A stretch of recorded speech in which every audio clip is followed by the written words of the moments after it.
Okay, बहुत बहुत स्वागत है आप सभी का एक बार फिर से गैलेक्सी टीचर्स क्लासेस के इस ऑनलाइन प्लेटफॉर्म पर, जहां हम सभी टीचिंग से रिलेटेड जितनी भी वैकेंसीज होती हैं उनकी तैयारी करते हैं। सीटेट का एग्ज़ाम अगस्त में 20 अगस्त को होने वाला है, जिसकी तैयारी में हम लोग लगे हुए हैं। सोमवार से इट मीन्स 24 जुलाई से आपको प्रीवियस ईयर के प्रैक्टिस सेट भी करवाए जाएंगे। शुरू में संस्कृत, हिंदी और सीडीपी से शुरू करेंगे और धीरे धीरे ईवीएस, मैथ्स और जो इंग्लिश है उसके प्रीवियस ईयर के क्वेश्चंस भी हम लोग करवाएंगे। आज की इस क्लास में एक महत्वपूर्ण टॉपिक पे हम चर्चा करने चल रहे हैं, सीडीपी के, जो हमेशा एग्जाम में आपसे पूछा जाता है, निश्चित रूप से हर बार पूछा गया है और इस बार भी पूछा जाएगा। गार्डनर का बहुबुद्धि सिद्धांत। ठीक है, गार्डनर का बहुबुद्धि सिद्धांत से आपका बहुत प्रश्न, मतलब कई बार प्रश्न आपसे पूछा गया। यहाँ से आप जब भी आप एग्जाम में बैठेंगे तो एक सामान्य सा प्रश्न होगा। अगर आप इस क्लास को पढ़ लेते हैं 5 मिनट 10 मिनट में, तो वो आपका 1 से 2 नंबर फिक्स हो जाएगा। ठीक है, गार्डनर ने बहुबुद्धि सिद्धांत दिया, बहुतत्व सिद्धांत थॉर्नडाइक ने दिया, कंफ्यूज मत होइएगा। बहुतत्व सिद्धांत या कारक कह लीजिए, बहुकारक सिद्धांत किसने दिया? थॉर्नडाइक ने। तो कंफ्यूजन आपको बिल्कुल नहीं होनी चाहिए। यहां हम बहुतत्व या बहुकारक बुद्धि सिद्धांत की बात नहीं कर रहे हैं, बल्कि मल्टीपल इंटेलिजेंस, मल्टीपल फैक्टर नहीं, मल्टीपल इंटेलिजेंस की चर्चा करने चल रहे हैं। ठीक है, जो किसने दिया था? गार्डनर ने दिया था। पहला प्रश्न आपका यहीं से तैयार हो जाता है। गार्डनर ने एक पुस्तक लिखी जिसका नाम था frame of mind, the theory of the multiple intelligence. Frames of mind, the theory of multiple intelligence में इसे काफी अच्छी तरह से समझाया गया है, बहुबुद्धि सिद्धांत को। आइए आगे बढ़ते हैं। अब देखते हैं कि frames of mind, the theory of multiple intelligence में उन्होंने कितने प्रकार के बुद्धि की चर्चा की। गार्डनर ने बुद्धि के 8 प्रकार की चर्चा की। ठीक है, इस किताब में इन्होंने 8 प्रकार की बुद्धि बताई, मतलब 8 प्रकार के लोग इस दुनिया में पाए जाते हैं, ऐसा किसका कहना है? गार्डनर का मानना है। जो सबसे पहली बुद्धि होती है वो म्यूजिकल होती है, म्यूजिकल इंटेलिजेंस, जिसे हम क्या कहते हैं? संगीतात्मक बुद्धि। इन लोगों का झुकाव संगीत की ओर होता है और इन्हें सुर, ताल आदि का बहुत अच्छा ज्ञान होता है। इनमें संगीत का सही उपयोग करने की क्षमता होती है। मतलब जो म्यूजिकल मस्तिष्क के लोग होते हैं, म्यूजिकल इंटेलिजेंस के लोग होते हैं, वो गीतकार बनते हैं, संगीतकार बनते हैं, उन्हें इंस्ट्रूमेंट से बहुत प्यार होता है। दूसरी बुद्धि प्रकृतिवादी। ठीक है, दूसरी बुद्धि कैसी है? जो प्रकृतिवादी है। आपसे यह भी पूछा जा सकता है कि निम्नलिखित में से कौन सी गार्डनर के द्वारा बताई गई बहुबुद्धि सिद्धांत में सम्मिलित नहीं है। तो जब इस तरीके से प्रश्न पूछा जाएगा नहीं है, तो आपको दिक्कत करेगा। इसलिए आपको ये 8 मतलब बहुत ज्यादा रटने तो नहीं है, लेकिन अगर आप धीरे से 1-2 बार पढ़ेंगे तो निश्चित रूप से कर ले जाएंगे।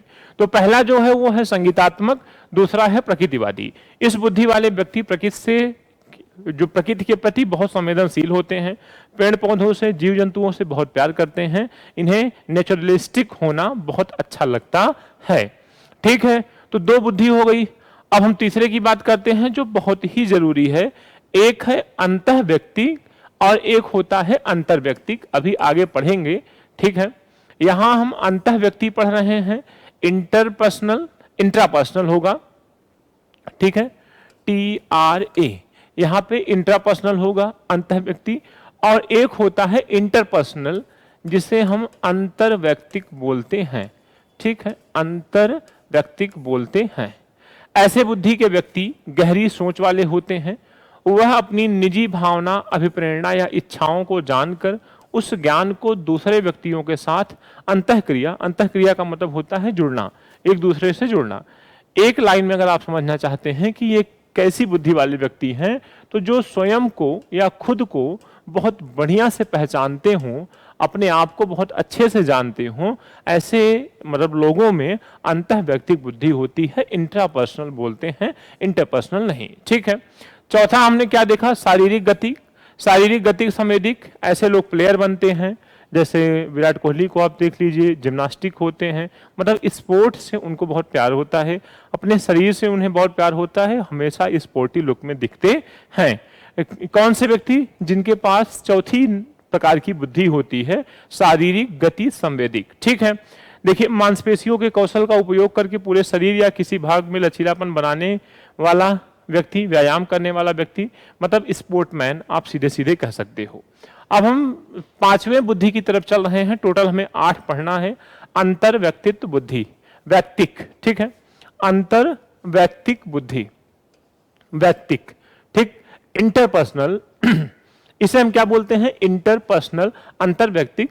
ऐसे व्यक्ति, ऐसे बुद्धि वाले व्यक्ति दूसरों को बहुत बढ़िया से पहचानते हैं। देखिए क्या लिखा है, इस बुद्धि के लोग समझते हैं दूसरे लोगों की चाहत, दूसरे लोगों की प्रेरणा, जरूरतें, दूसरे लोगों की खुशी में व्यवहार के प्रति संवेदनशील होते हैं।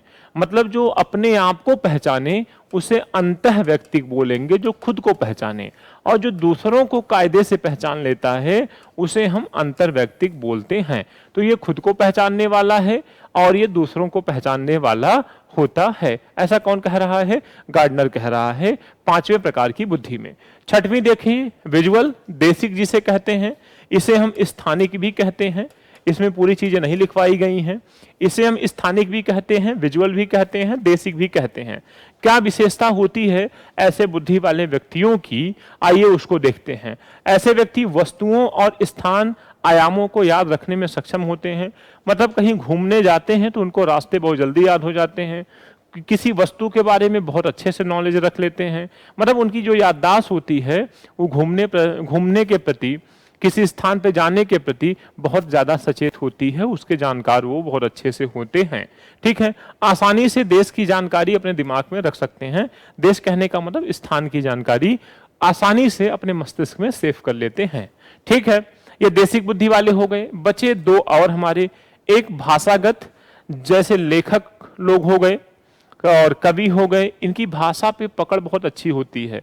दार्शनिक हो गए, फिलोसफर जिससे आप कह सकते हैं, है ना। जो कवि लोग हैं, जो लेखक लोग हैं, जो दार्शनिक लोग हैं, इट मीन्स जो नेता हैं, जो अपनी स्पीच देते हैं, उनकी भाषा पे बहुत अच्छी पकड़ होती है, इसलिए दुनिया को अपनी तरफ आकर्षित कर लेते हैं। तो भाषागत बुद्धि वाले जो बुद्धि के लोग होते हैं, उनके पास शब्द भंडारण बहुत अच्छा होता है, उनके अंदर बोलने की कला होती है, दूसरों को अपनी ओर आकर्षित करने की कला होती है। ऐसे लोगों में भाषागत बुद्धि पाई जाती है। ऐसा कौन कह रहा है? गार्डनर कह रहा है अपने 7वें प्रकार में। आइए हम 8वें की बात करते हैं, गणितीय बुद्धि। अक्सर आपने देखा होगा आपकी क्लास में कुछ 1-2 बच्चे ऐसे होते हैं जो 95, 96, 97, 98 गणित में और रीजनिंग में लाते हैं, लेकिन हिंदी में बहुत कम नंबर लाते हैं, इंग्लिश में बहुत कम नंबर लाते हैं। मतलब साहित्य की तरफ उनका जो रुझान है वो कम होता है, प्रेम उनका कम होता है, गणितीय अवधारणाओं से ज्यादा जुड़े होते हैं। रीजनिंग कैपेसिटी उनकी बहुत अच्छी होती है। कैसे? लॉजिकल, मैथमेटिकल इंटेलिजेंस के बच्चों में। क्या होता है ऐसे बच्चों में? जरा देखते हैं। ऐसे लोगों में तर्क करने की क्षमता, समस्या सुलझाने की क्षमता, वैज्ञानिक सोच आदि होती है। वैज्ञानिकों को नोबेल पुरस्कार विजेताओं में ऐसी बुद्धि होती है। इट मीन्स जो लोग इंजीनियर बनते हैं, जो लोग वैज्ञानिक बनते हैं, उनमें इसी प्रकार की बुद्धि पाई जाती है। तो आज हमने देखा कि किस प्रकार से गणितीय बुद्धि हमने वैज्ञानिकों में देखी और इंजीनियर्स में देखी। गार्डनर के बहुबुद्धि सिद्धांत से आपको निश्चित रूप से एक प्रश्न मिलेगा। 100% आप प्रीवियस ईयर के प्रैक्टिस सेट देख लीजिए, उनमें से आपको गार्डनर से 1 क्वेश्चन, 2 क्वेश्चन जरूर देखने को मिलेगा।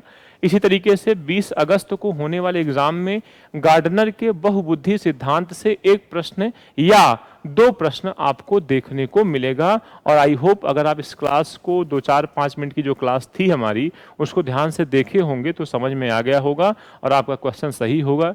इसी तरीके से पढ़ते रहिए। मिलते हैं आपसे नेक्स्ट क्लास में, तब तक के लिए अपना ख्याल रखिए। Thank you so much.